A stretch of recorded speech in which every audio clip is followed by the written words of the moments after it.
Hello guys, welcome to our channel college टिपन। तो यार यहाँ पे सबसे ज्यादा जो स्टूडेंट के मन में कंफ्यूजन आ रहा था, सर प्रेडिक्टर जो हम यूज कर रहे हैं उसमें हम अपना कौन सा रैंक डालें, सर जनरल रैंक डालें या कैटेगरी रैंक डालें।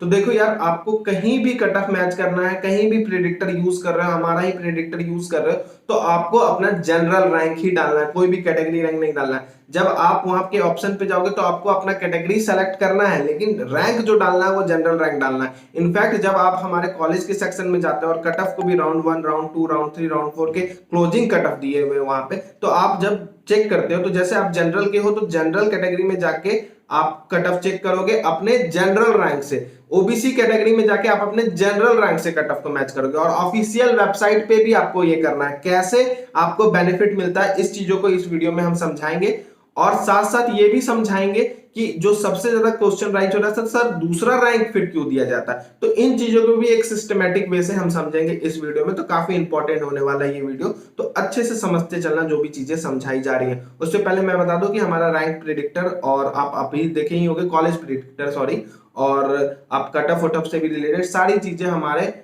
एप्लीकेशन पे देख सकते हो। लिंक मैं डिस्क्रिप्शन में दे देता हूँ, वहां पे डाउनलोड कर लेना। एमसीए बीसीए इन लोगों के लिए नहीं है, ये केवल और केवल बीटेक कोर्स के लिए। लेकिन हम कुछ प्लान करके लेके आए हैं, बहुत जल्दी वीडियो आ जाएगा आज की डेट में ही।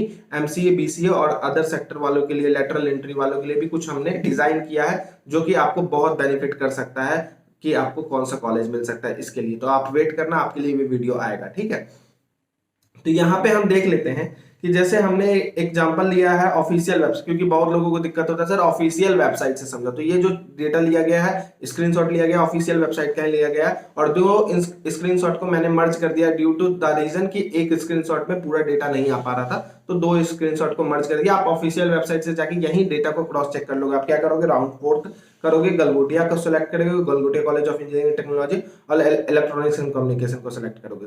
तो यहाँ पे जो आपको सबसे पहले कट ऑफ देखना है, तो इन चीजों को समझ लो। ये जो बहुत सारे होते हैं ओपीजीएल, ओपीपीएच, ये क्या क्या है। तो पहला जो दो होता है ना, वो आपका कैटेगरी को डिफाइन करता है। जैसे ओपी मतलब ओपन कैटेगरी, जीएल मतलब सब कैटेगरी।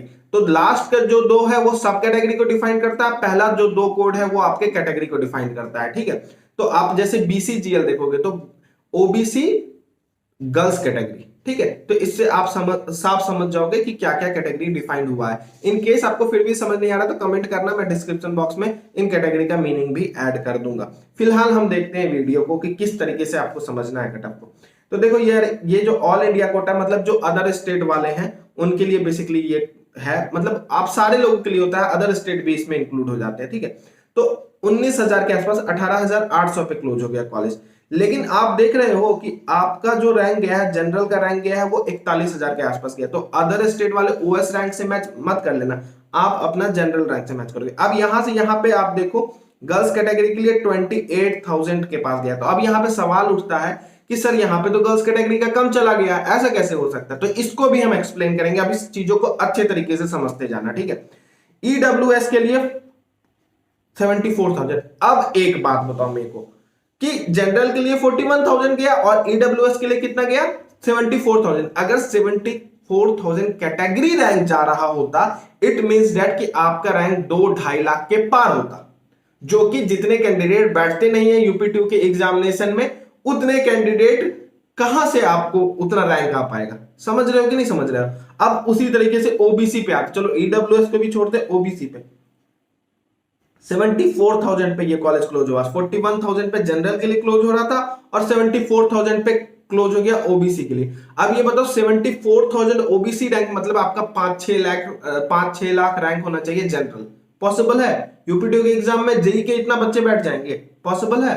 तो ऐसा पॉसिबल नहीं है। इसी तरीके से आप देखो बीसीजीएल के लिए जो 65,000 गया, मतलब तो आप समझ लो 10 लाख के आसपास रैंक, तो पॉसिबल ही नहीं है। एससी की बात करें तो 82,000, 10 लाख के आसपास रैंक समझ लो। तो उतने बच्चे अपीयर ही नहीं करते हैं, तो कहां से? तो 82,000 जो आपका रैंक है वो आपका जनरल रैंक है। लेकिन आपको बेनिफिट देख रहे हो, जो कॉलेज 40,000 पे ओपन कैटेगरी से क्लोज हो गया था वो 80,000 सीधे दुगने रैंक पे चला गया एससी के लिए, और दुगने के ही रैंक के आसपास चला गया ओबीसी के लिए। तो ये बेनिफिट आपको ऑलरेडी मिल रहा है। अब इससे ज्यादा बेनिफिट आप खोजोगे तो आज की डेट में वो नहीं मिल पाएगा, फिर आप अपने आप को मिथ में रख रहे हैं। तो चलो चीजों को समझ लेते हैं कि दूसरा रैंक दिया क्यों जाता है, तो साथ साथ ये भी समझेंगे कि यहाँ पे आप बहुत सारे कॉलेज में देखोगे गर्ल्स कैटेगरी रैंक थोड़ा कम चला जाता है, इसका रीजन क्या होता है।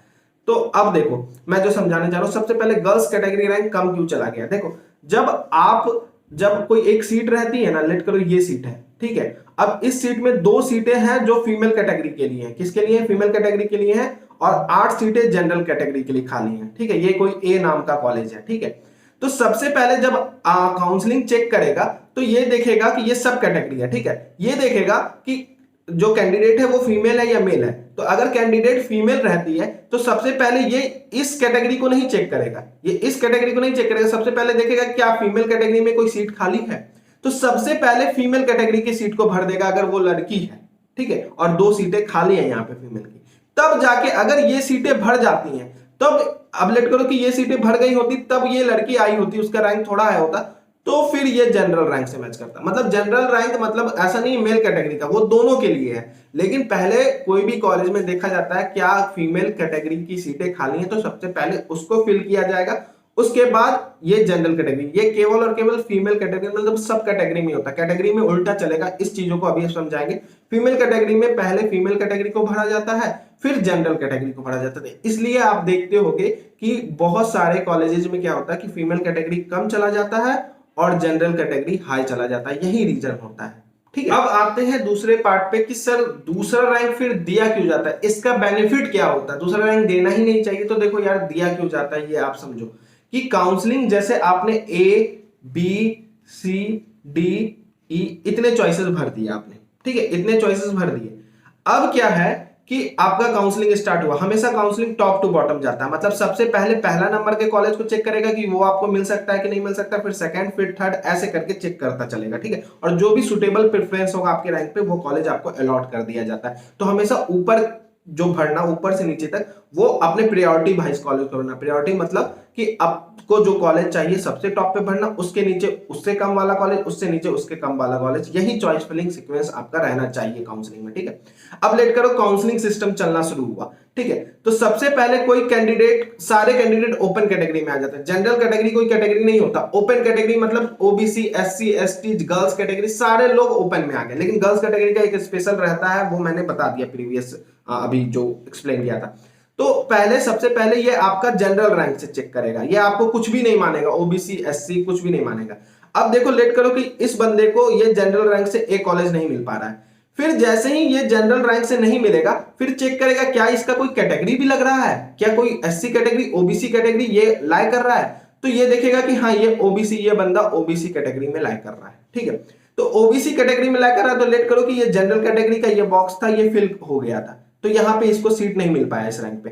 फिर ये इंटरलिंक्ड होकर चेक किया कि अच्छा ये ओबीसी कैटेगरी में है, तो इस कैटेगरी में तो सीटें खाली है। तो ये डिफाइंड कैसे होगा सीटें खाली है, एल्गोरिदम चलेगा कैसे, जब तक आपको एक यूनिक नंबर नहीं दिया जाएगा, एक यूनिक रैंक नहीं दिया जाएगा, तब तक ये डिफाइंड कैसे करेगा कि यहां पे जो सीटें खाली हैं वो किनको जाएंगी, ठीक है। तो उस चीज के लिए रैंक देना कंपलसरी हो सकता है। ये क्वेश्चन राइज हो सकता है कि आपको नहीं देते, वो अपने पास रैंक रख लेते, लेकिन वो दिखाते हैं कि भैया देख लो इतने एससी कैटेगरी के स्टूडेंट आपसे आगे हैं, कैटेगरी में इतने एससी कैटेगरी के स्टूडेंट आपसे आगे, तो वो आपके साथ भी ट्रांसपेरेंट रखते हैं, ठीक है।